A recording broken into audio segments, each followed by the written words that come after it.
Shalom, selamat berjumpa lagi di dalam anugerah kasih sayang Tuhan Yesus.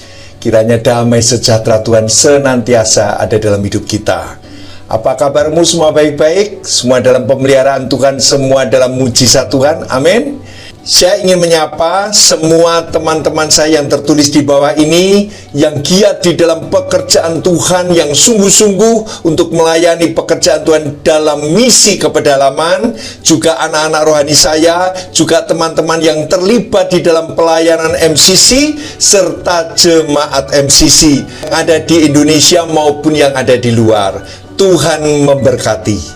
Saudara-saudara yang dikasihi Tuhan, hari ini saya ingin berbicara tentang jadilah kamu seperti Yohanes Pembaptis. Kiranya firman ini menjadi kekuatan bagi saudara dan menjadikan saudara orang-orang yang sangat potensial di dalam pekerjaan Tuhan. Saya akan baca firman Tuhan terlebih dahulu, tetapi kita akan mengawali di dalam doa. Tuhan Yesus, kami mengucap syukur pada hari ini. Kami berterima kasih sebab Tuhan senantiasa membimbing, menyertai kami. Hari ini kami rindu membaca firman-Mu Tuhan, biar kebenaran daripada Roh Kudus menyingkapkan apa yang belum tersingkap, dan bahkan apa yang belum dimengerti oleh kami Tuhan. Supaya ketika kami mendengar firman-Mu, dibukakan rahasia kebenaran firman Tuhan. Di dalam nama Tuhan Yesus kami berdoa. Amin.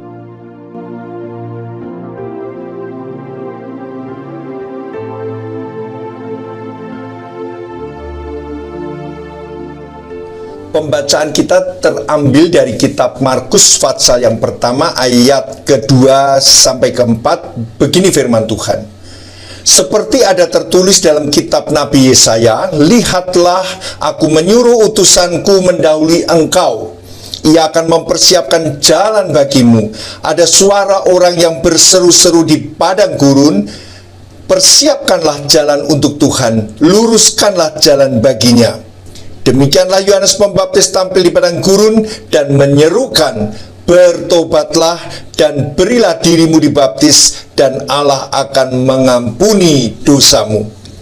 Saudaraku yang dikasihi Tuhan, bahwa dikatakan firman Tuhan, aku menyuruh utusanku mendahului engkau. Mengapa harus ada yang mendahului, saudaraku?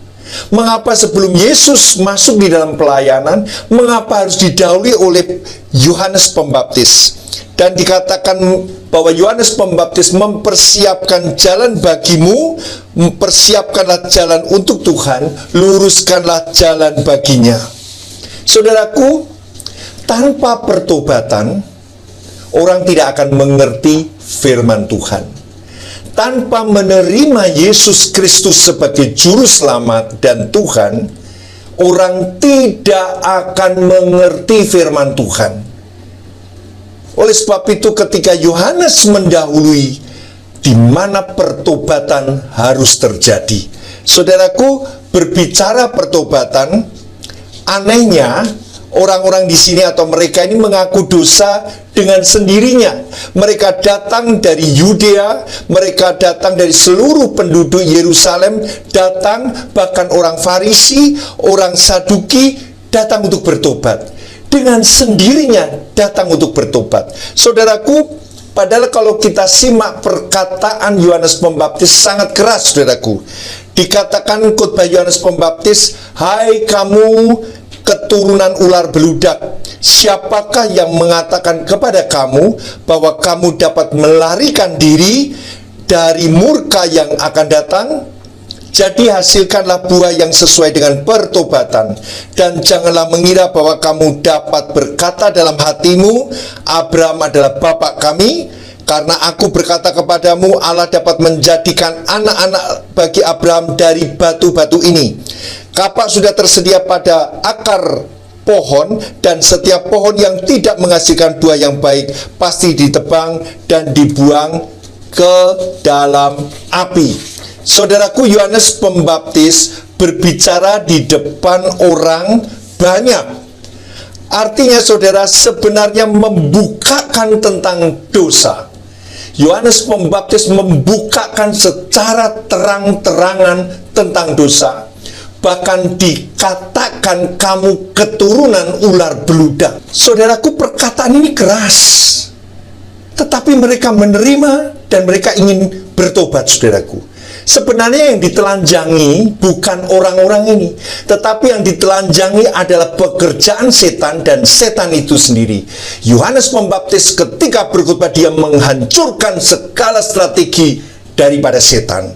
Yang ditelanjangi adalah setan. Oleh sebab itu, saudaraku, mereka dituntut atau diminta supaya menghasilkan buah yang sesuai dengan pertobatan. Dari Matius 3 ayat 8. Saudaraku, pertobatan ini penting.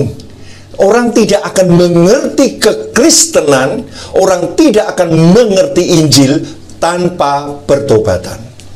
Kalau saudara mengatakan saya hanya orang Kristen, tetapi saudara tidak bertobat atau belum bertobat, saudara tidak akan mengerti Injil. Saudara akan datang gereja, saudara mendengar khotbah, saudara akan ngantuk dan tertidur. Saudara, begitu banyak orang yang kadang ketika mendengar firman Tuhan lewat YouTube atau lewat streaming seperti ini, bisa tertidur, saudaraku. Lebih-lebih kalau mendengarnya sambil tiduran, saudaraku. Saudaraku, kembali lagi saya katakan, tanpa pertobatan orang tidak akan dapat mengerti firman Tuhan. Pertobatan berbicara kasih, saudaraku. Amin. Pertobatan sebetulnya berbicara kasih terhadap orang lain, bukan pada orientasi diri sendiri. Memang firman Tuhan katakan, kasihlah orang lain seperti dirimu sendiri. Memang kita harus mengasihi diri kita sendiri, tetapi setelah mengasihi diri kita, kita juga mengasihi orang lain seperti diri kita sendiri. Pertobatan mengajarkan kasih kepada orang lain. Yohanes Pembaptis bicara dengan orang banyak di situ. Dia katakan, barang siapa mempunyai 2 helai baju, hendaklah ia membaginya dengan yang tidak punya, dan barang siapa mempunyai makanan, hendaklah ia berbuat juga demikian. Saudaraku, ini hanya soal makan dan pakaian. Tetapi orang yang tidak mengenal Tuhan, yang hanya orientasinya pada diri sendiri, dia sulit sekali untuk membagikan. Dia sulit sekali hidupnya berbagi-bagi orang lain. Oleh sebab itu, saudaraku, kalau engkau punya baju 2 helai, berikan kepada orang lain. Saudaraku, dikatakan juga kepada pemungut cukai, Yohanes Pembaptis mengatakan, jangan menagih lebih banyak daripada apa yang telah ditentukan bagimu. Yohanes Pembaptis tahu persis bahwa dosa yang diperbuat oleh pemungut cukai adalah menagih lebih banyak. Makanya dikatakan, kasihlah orang lain, kasihlah, lihatlah orang yang menderita. Jangan menagih lebih banyak daripada apa yang sudah ditentukan bagimu. Kepada prajurit, saudaraku, Yohanes Pembaptis katakan, jangan merampas dan jangan memeras, dan cukupkanlah dirimu dengan gajimu. Artinya, jangan mencari keuntungan dari penderitaan orang lain, saudaraku. Ketika para imam dan orang-orang Lewi bertanya tentang Yohanes Pembaptis, apakah kamu Mesias? Apakah kamu Elia? Apakah kamu nabi yang akan datang? Yohanes 1 ayat 23 jawabnya, akulah suara orang yang berseru-seru di padang gurun, luruskanlah jalan Tuhan seperti yang telah dikatakan Nabi Yesaya. Luruskan jalan Tuhan. Mengapa harus diluruskan? Apa yang bengkok, saudaraku? Apa yang tidak lurus? Apa yang terserong, saudaraku? Dalam kitab Matius 11 ayat 12 dikatakan, sejak tampilnya Yohanes Pembaptis hingga sekarang, kerajaan surga diserong dan orang yang menyerongnya mencoba menguasainya. Artinya, jalan lurus itu coba dibengkokkan, coba dipalsukan, coba ditikungkan, coba disesatkan oleh orang-orang hingga hari ini. Saudara, menjadi Yohanes Pembaptis adalah meluruskan jalan bagi Tuhan. Saya rasa ini panggilan buat saudara. Kalau minggu lalu saya berkhotbah tentang jadilah hamba Tuhan, hari ini lebih spesifik, jadilah Yohanes Pembaptis. Yohanes Pembaptis ditempa Tuhan, diajar oleh Tuhan, dibentuk Tuhan karakternya di padang gurun. Hidup dalam kesulitan, dia sengaja ikuti panggilan Tuhan, dia mau terjun dalam panggilan Tuhan, hidup di padang gurun, makan belalang dan madu, saudaraku. Begitu sulitnya dia hidup, tetapi di situ dia mengerti sungguh bahwa ketika orang-orang hidup saat itu, hidup di dalam dosa. Saudaraku, dia berbajukan bulu unta dan dia datang di tengah orang banyak, dia mulai berkhotbah, meluruskan jalan bagi Tuhan. Sejak tampilnya Yohanes Pembaptis, kerajaan Allah mulai diserongkan oleh orang-orang. Artinya apa? Disesatkan. Sejak ajaran pertobatan, yaitu rela berbagi-bagi orang lain, mengasihi orang lain, punya keadilan dan belas kasihan bagi orang lain. Dan dikatakan apa yang diserongkan ajarannya. Ajaran turun-temurun itu juga menyerongkan kerajaan Allah. Kolose 2 ayat 8, hati-hatilah supaya jangan ada yang menawan kamu dengan filsafatnya yang kosong dan palsu, menurut ajaran turun-temurun dan roh-roh dunia, tetapi tidak menurut Kristus. Artinya apa? Diserongkan. Dongeng nenek-nenek tua, 1 Timotius 4 ayat 6 hingga 7. Dengan selalu mengingatkan hal-hal itu kepada saudara-saudara kita, engkau akan menjadi seorang pelayan Kristus Yesus yang baik, terdidik dalam soal-soal pokok iman kita dan dalam ajaran sehat yang telah kau ikuti selama ini.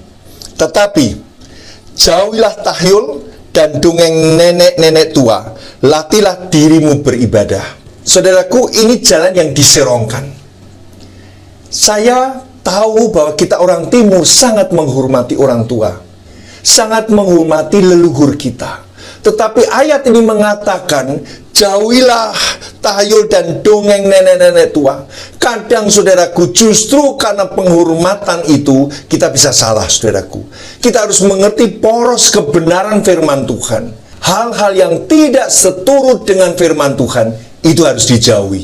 Tahayul itu harus dijauhi. Jangan hidup dengan bertahayul, saudaraku. Jangan hidup dari dongeng orang-orang tua yang membuat kita menjadi bingung, saudaraku.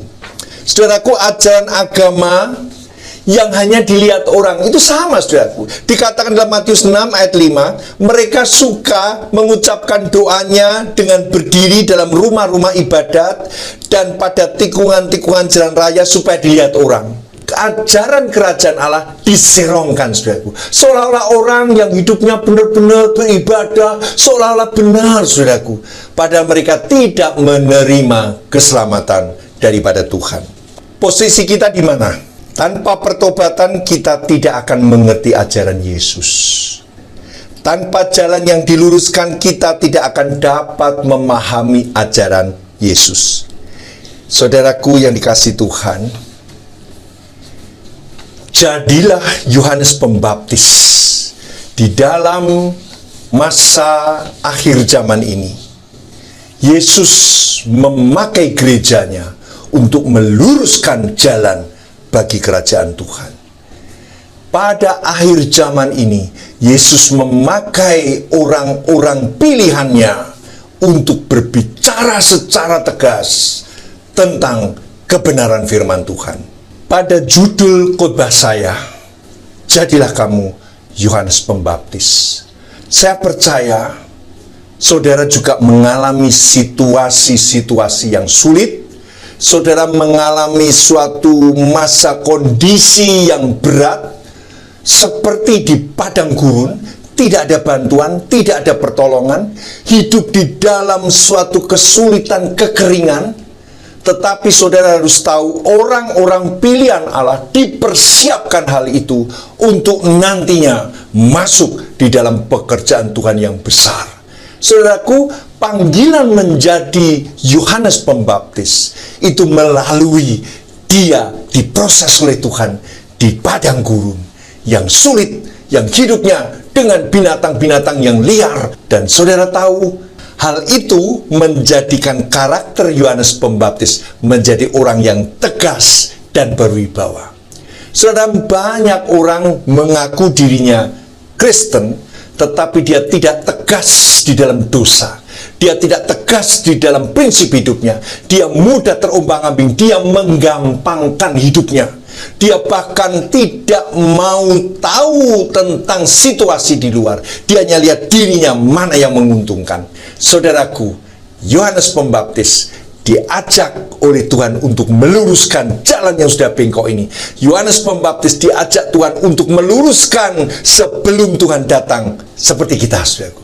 Sebelum Tuhan datang kembali untuk kedua kali, Tuhan minta kita menjadi gereja seperti Yohanes Pembaptis, yaitu bicara pertobatan, bicara kebenaran Tuhan, bicara keadilan, bicara keseimbangan, bicara kasih, saudaraku. Dan itu yang diminta Tuhan.